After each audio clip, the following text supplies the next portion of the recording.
Ano po sa ating lahat, Team EDSI, kumusta? Sana ay nasa mabuti po kayong kalagayan. So, kita naman po, date na po talaga ito maitatago na yes, legit na legit.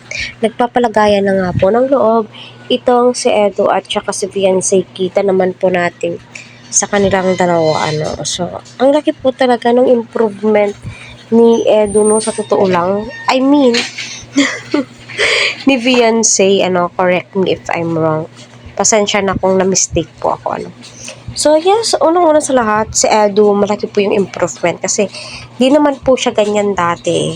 Dati ay cameraman lamang po siya ni Edu. Kita nyo naman po, di ba?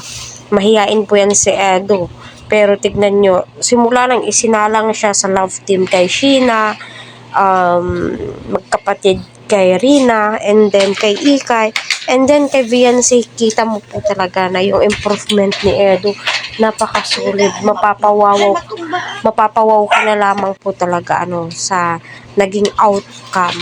Ngayon naman po, rehearsal po ata yan, tila nagpa-practice po sila ng sayaw dahil nga po malapit na yung birthday ni Pau Pau, 'di ba? So lahat ho sila andyan, 'di ba? So good luck, at saka maraming salamat kay Edo dahil nga tignan niyo, no, si Fiancé din naman po siya dating ganyan.